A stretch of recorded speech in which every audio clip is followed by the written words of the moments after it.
Welcome back to the channel. I just want to talk about coolant or antifreeze and when you should change it and why I think right now this is probably one of the most neglected fluids I've ever seen in all the years I've been an ASC Master Tech. And I'll tell you why.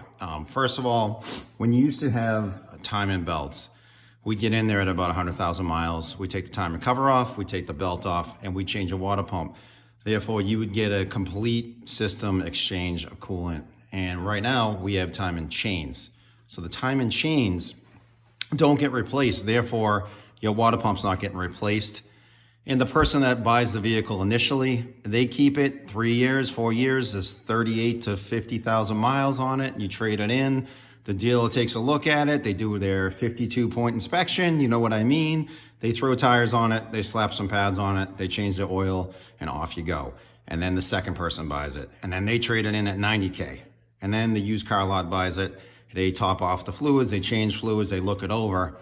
The coolant looks good. They're not touching it. Now you're the owner at 110, 120,000 miles and the coolant looks perfectly fine, but it's never been changed. So I want to talk about why that's a problem, and I want to talk about coolant a little bit first. All right, so this is what we used to have. We used to have conventional green. Okay, that was inorganic acid technology. It was about 2 years worth of use and 25 to 30,000 miles, and then we change it. And you probably used to change it, and it was green. But don't pay attention to the colors, and I'll tell you why in a second. All right, then we got a little bit fancy and we went to an extended life, organic acid technology. 100,000, 5 to 10 years, lasts a long time. And some of them are going up to 150,000 miles right now. But you see how it's getting a little confusing here? I don't know if you noticed this, because this one should.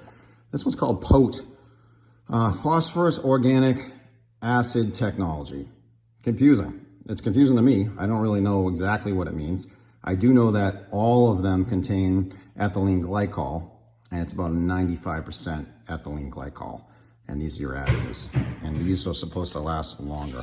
All right, and we got HOT, hybrid organic acid technology. If you talk to some people, they will tell you that this one actually can be mixed with inorganic acid technology, which is conventional green. And there's plenty of people that will disagree with you on that, and I'm probably one of them.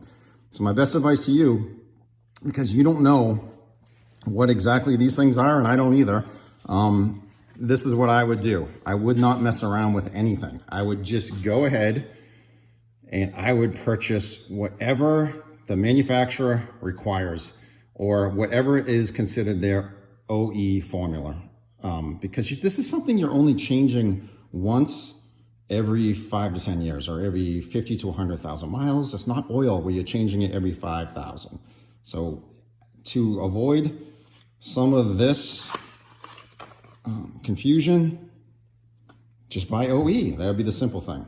But if you want to complicate things, and I don't blame you because I like to do that too, then sure, shop around. You can go with Honda, Asian Blue. There's about 10 different manufacturers that make this.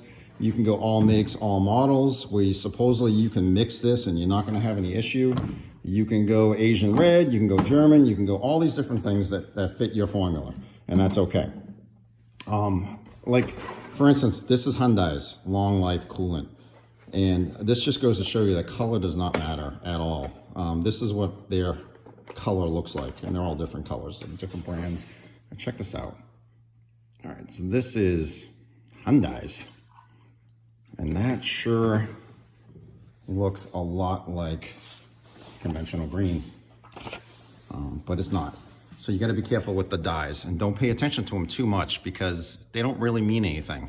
It's 95% ethylene glycol and the rest of it is the additives and dyes that they put in there, okay? But this is what I would say to you. Change your coolant because you do not want to have problems. And I'm going to talk about those problems next. All right, so our first culprit of coolant neglect, it's right in front of your engine. It's the radiator. All right, so there's a few things that you need to worry about with radiators. All right, so there's a side tank. So we have our heat exchanger, aluminum, and then we have plastic side tanks. So there we go. There's our plastic side tanks. And this is what's going to happen, or could happen. There's a rubber seal here where it meets the side tank. and it meets the heat exchanger at aluminum. And as this coolant gets corrosive or corroded and starts dropping the additives out of the system, they can be prone to leaks. And you might think, oh, it's no big deal. It's 150 bucks. What's the big problem with replacing a radiator? And I would probably agree with you, except it's not the parts, it's the labor. This is what you're gonna run into. You're gonna run into these right there.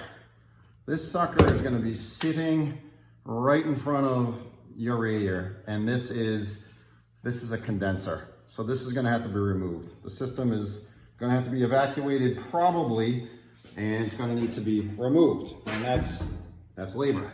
And then behind the radiator is this. A set of fans. And these are also gonna need to be removed depending on the vehicle. Just getting these clips off, these could be a pain. So you're gonna have to do that. It's labor intensive. So your $150 radiator all of a sudden is gonna cost you 1,200 bucks.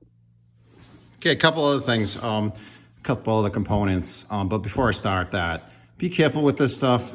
This stuff is, it looks appetizing to young people, young kids. It smells sweet. It's going to smell almost like a maple syrup when it gets hot. And dogs, kids, humans have been known to drink this unknowingly. And a tablespoon of antifreeze or coolant could give you renal kidney failure. And people have actually gone out of the way to actually kill people with this stuff and put it in people's coffee, etc. So you got to be careful. Don't leave that stuff around because that could be really dangerous. So you got to be careful with this. All right, but let's talk about some of these things. These are some components that you should be concerned about. This sucker right here, this is the biggest one. This is your heater core. It's got two coolant lines that come from your engine compartment, and there's some sort of valve system that'll dedicate coolant to the inside of this. And this is similar to your radiator. It's a heat exchanger. It's going to give off the heat. This is why you stay warm inside your car in the winter. But where they put this thing is awful. This thing will be buried inside your dash, right in the heater box where you're going to have your fan, your filter, and your AC condenser. So this is very, very difficult to get to. And this is my biggest gripe. This would be my biggest concern. The radiator is one thing, could be easy to do. I find most of these are really, really difficult to get to. And these could be game changers. But if you don't change the coolant, your additives are going to drop out. You are going to get some corrosive things going on inside of your cooling system, which we're getting here. And eventually it's going to spring a leak. And I believe that's what happened to this one. Looks like we actually got a little hole here. Some corrosion busted through that. And this sucker leaked. And this is a very expensive job. So when you hear things like electrolysis, this is what they're talking about. They're putting different metals inside your cooling system, and the coolant itself becomes like a conductor of electricity. And you got to be careful of that, because when one metal and a different metal attract to each other, they tend to pull each other apart, and you get pitting and holes and corrosion. So that's one of the major reasons why I would suggest that you keep on top of your coolant and change it when you're supposed to.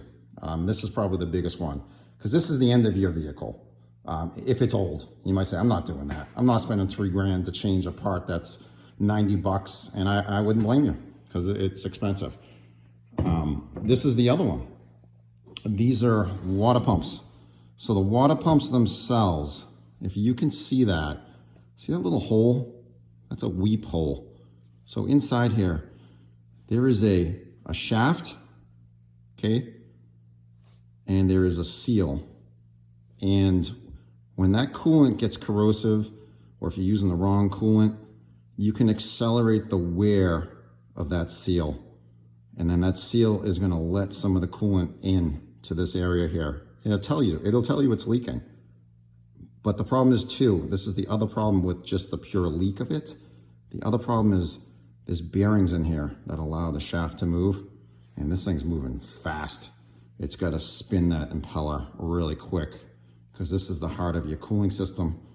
And if that bearing gets wiped out and you don't know it, And some telltale signs are, you know, coolant leaks in this area and noise. It's going to start growling like a bearing would, right? And then it's going to seize. And when it seizes, this impeller shaft or this impeller driven by the shaft is no longer circulating coolant through your system. And your engine doesn't have long to live after that. You're going to toss your accessory belts off the car, which you should know. Yeah, hey, I lost power steering, I lost my battery, I lost all this other stuff. You should know to pull over at that point. You think you would, but sometimes people don't. They keep driving. And there's another one there, got a little rusted impeller there. I don't know what this came off of. Japanese vehicle, I think. And there's our weep hole on the bottom there. So when you start seeing some wetness around this area, you know you're in trouble. You need to get these changed. But when we did timing belts, we would change these with the service. You're not getting that anymore. You get timing chains. It's not happening anymore. So these are some serious problems. All right, so you could check your coolant. My best advice to you is don't even bother. Change it at 100K and then follow up with that every 50K. I would do simple spill and fills right from my radiator. This is gonna sound really strange, but I'd almost suggest for you to change your water pump at 100,000 miles. If you do, you're getting, you know, some of the block drained, you're getting a new water pump. You'd hate to go through all the trouble of changing your coolant and then having this go, and then you have to change it anyway. So we used to do these at 100. They could last 100. They can last forever. You just don't know. These things are unpredictable. So if it's a reasonably priced, you know, water pump to change, I just do it. But I would do it at 100K and then 50K follow-ups, because it's very hard to drain the blocks on these things. I really wouldn't do it. Really quickly though, if you want to check for electrolysis, you know, people talk about this. I'd get your multimeter, put it on about 20 volts DC. You go coolant right in there in your radiator, as I ruin my meter, and you go to your negative terminal of your battery, and then you do a reading. And this should read, if it's an aluminum block, it should read, I would go 0.15 or less. Like, you should be getting almost nothing off of that. My personal one reads 0.05. And if you get cast iron, like you have an older engine, 0.4 is the highest. That'll tell you how like acidic it is, how much electrolysis you have going on. And then for freeze protection, you can buy a $2 hydrometer and just check it. But bottom line is just change it. If you change it, you avoid all this and you save some catastrophic events from happening. Like the heater core, because this is a game changer. Anyway, thanks for watching. Hopefully it doesn't go too long. Thanks.